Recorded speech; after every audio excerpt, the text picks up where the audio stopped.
Hi, so finally I got a chance to share my feedback about the roller mat. As you can see, it is doing its job rather well, I would say. Look at that.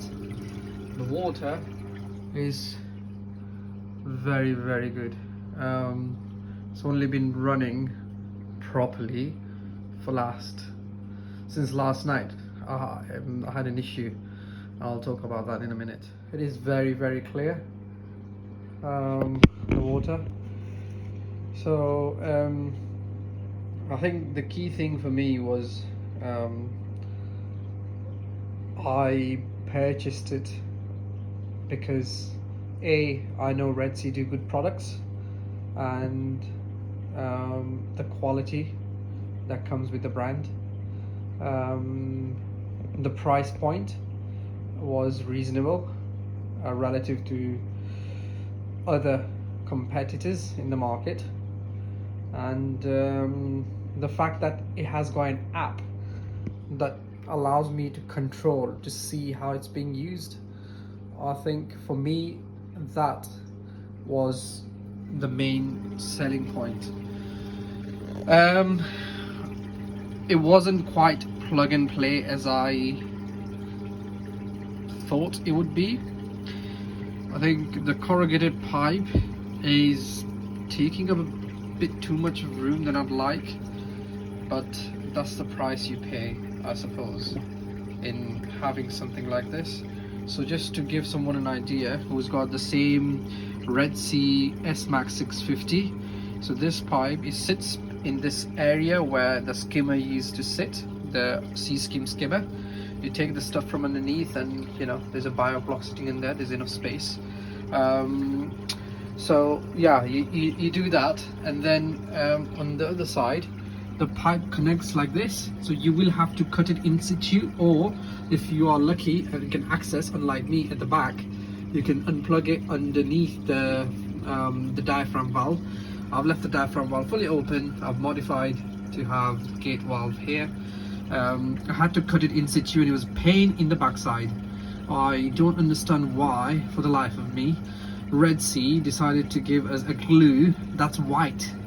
I think Red Sea, you've cut corners here, could have given us something that's transparent, and the instructions don't say how long you have to let it set.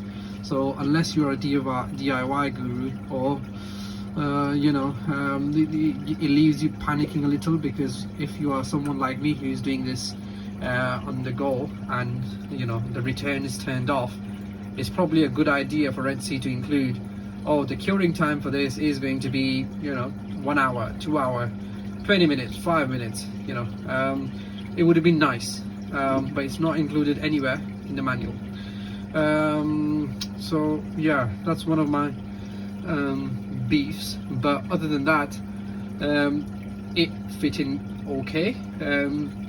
Just slotted right in, put the thing on, and I left it for a couple of hours, and I put a heater on the main tank just to be sure, and left the circulation pump in the back on.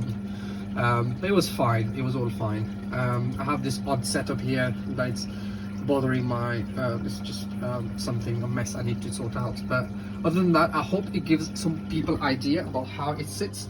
Plenty of room at the top, right? One of my good friends on Facebook, Gary Lenihan, he suggested to take out something at the back. I think you can't access easily the chamber underneath for filter media. I think all you can do, there's enough sufficient space here for you to lift it up and change it. So I think you can get away with doing that, and it's not like something that you change the media very frequently. Carbon, whatever. I'm planning to put carbon and Purigen in there. I think it's empty currently because my sump is quite a mess, and I will hoover it up and clean it nicely. But yeah, the roller is going fine. You can see the line here when it touches the top of the sensor. it will go off and it will make a noise. I'm tempted to just turn it on for you to just show you what kind of noise it is that you hear. So this one winds the roll, this one unwinds it.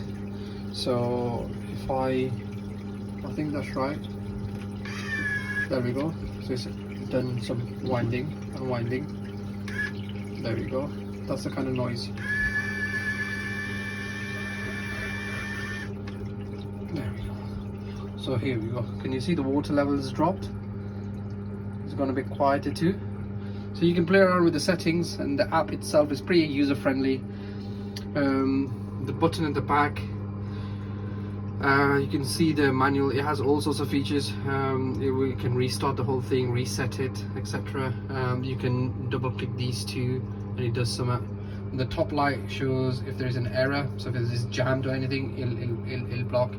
If there's some issue with Wi-Fi, the second light will turn on, and the bottom light tells you it's plugged in and it's working fine, so it's got power.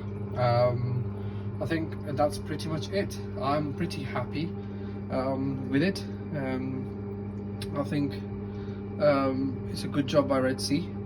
If you are like me, if you had any issues, you'll see a lot of people had issues with getting the roller to get going, and it was getting jammed. What happens is this thing keeps moving, this thing here, but the roll itself doesn't. It stays where it is, just like that, and that's because it's not wrapped around initially properly and tightly. There is a way. Just look at the handbook. You have to get the fleece roll out and give it more than 10 centimeters. I'd say give it 15-20 centimeters out, weave it through, and then start rolling it back on itself, and it will give you a nice tight roll of a good couple of 2-3 rolls, and then start. Don't be stingy there, just make sure you get it right the first go. Yeah, I think it's been designed with end in mind and user friendliness. Everything is really well built, and you can literally pick this thing apart to every tiny bit. So it's really serviceable, and I think I really love that about it. So well done, Red Sea, and I hope I keep using this. And I'm planning to shift and move over to Red Sea ecosystem. Planning my next upgrade will be the dosing pump. I have the P4 Pro, but just for the sake of having an ecosystem, I might move over and have the whole app taking care of everything in the tank. So yeah, hope you found it useful, and any questions, just ask. So yeah, that's